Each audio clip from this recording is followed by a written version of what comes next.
वाराणसी से एक और सनसनीखेज मामला सामने आया है। एक महिला है हमारे पास। उनका ये कहना है, उनका ये आरोप, एक हॉस्पिटल के ऊपर बड़ा संगीन आरोप लगा रही है। उनका ये कहना है कि बच्चा इनका हुआ और उनको बेच दिया गया। पूरा प्रकरण नहीं सुनते हैं, क्या है पूरा मामला।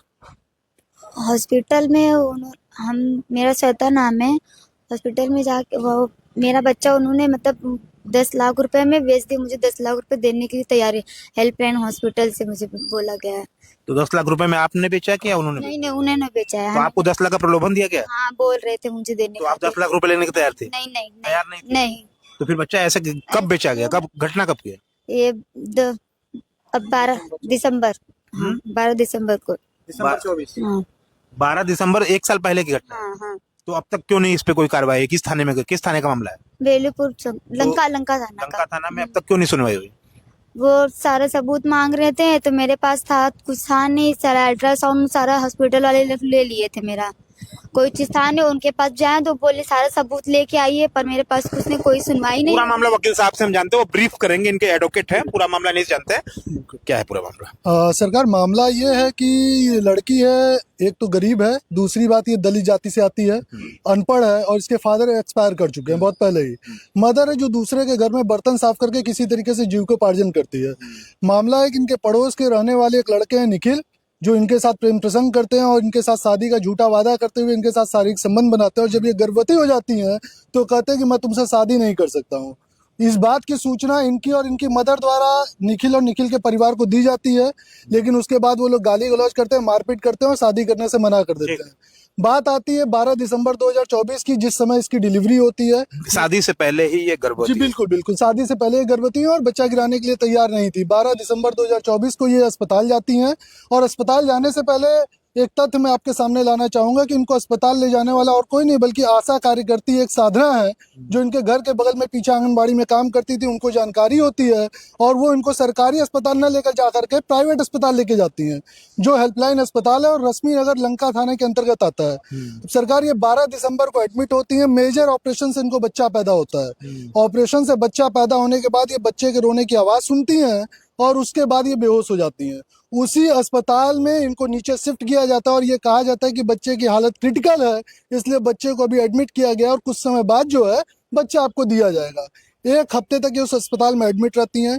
इनके परिजन भी वहाँ पे जाते हैं, जो भी नात रिश्तेदार है जाते हैं देखने के लिए, और बच्चे से मिलने नहीं दिया जाता है। वहाँ पे एक नर्स है मीना, जिनसे काफी रिक्वेस्ट करने के बाद उनके द्वारा मोबाइल में फोटो खींची जाती है और वो फोटो ला करके इन लोगों को दिखाई जाती है कि भाई ये आपका बच्चा है और स्वस्थ है, उसका इलाज चल रहा है।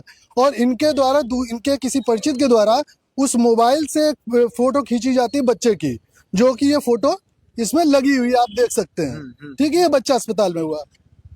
जिस दिन इनका प्रसव होता है, प्रसव के लगभग 7 दिन बाद इनके सारे मेडिकल कागज पत्तर, अल्ट्रासाउंड को ये सारे लोग जब्त कर लेते हैं और उसके बाद इनको कहते हैं कि चूंकि तुम विवाहित नहीं हो और तुम बच्चे को देखभाल नहीं कर सकती हो, इसलिए ऐसा करते हैं कि हमने बच्चे को दूसरे को बेच दिया 10 लाख में, तुम कुछ पैसा ले लो और मामले को रफा दफा करो, नई जिंदगी। सेटलमेंट की बात, बिल्कुल बिल्कुल। जब ये लड़की तैयार नहीं होती है तो इसको इसकी मदर को मारा पीटा जाता है, गाली गलौज दिया जाता है और उसके बाद अस्पताल से बाहर कर दिया जाता है।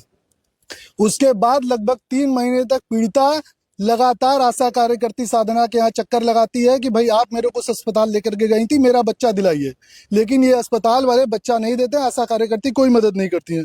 उसके बाद ये महिला मेरे पास आती है। 27 मई को हमने सीएमओ को व्यक्तिगत रूप से उपस्थित होकर के प्रार्थना पत्र दिया और उन्होंने आश्वासन दिया कि इस पे अस्पताल के खिलाफ कार्रवाई की जाएगी, लेकिन कोई कार्रवाई नहीं हुई। 29 मई को हमने जो है कि 1090 पे भी इस पे जो है कि सूचना अपनी दर्ज कराई थी। 30 मई को हमने थाना बेलूपुर, माननीय मुख्यमंत्री महोदय, और 2 जून को हमने सीपी साहब को भी प्रार्थना पत्र दिया था। इसके बाद 5 जून को हमने जिला अधिकारी महोदय वाराणसी को, जिला प्रोबेशन अधिकारी को और CWC बाल कल्याण अधिकारी को हमने प्रार्थना पत्र दिया और 6 जून को इस मामले को हम ADCP वुमेन क्राइम नम्रता श्रीवास्तव के पास लेकर गए। इनके पास हम 6 जून को, 19 जून को और 2 जुलाई को 3 बार गए और पूरे प्रकरण में ADCP वुमेन क्राइम ने जांच की और जांच करने के बाद उन्होंने ये पाया कि लड़की के साथ गलत हुआ है और उसके बाद उन्होंने कहा कि वकील साहब हमने ये बोल दिया है ACP बेलूपुर महोदय को कि इसके मामले में मुकदमा पंजीकृत कर लें। ये बात मैं आपको बता रहा हूँ 2 जुलाई 2025 की। इनके मामले में CWC के जरिए एंटी ह्यूमन ट्रैफिकिंग यूनिट की भी जो है कि टीम गठित की गई और उन्होंने भी इस मामले में जांच की। जांच करने के बाद वो टीम इनसे मिली इनके घर पे और कही कि भाई बेटा तुम्हारे साथ गलत हुआ और मैं तुम्हारे मामले में जो है कि हम मुकदमा कराएंगे और साथ ही साथ जो है कि अस्पताल के ऊपर कड़ी कार्रवाई होगी।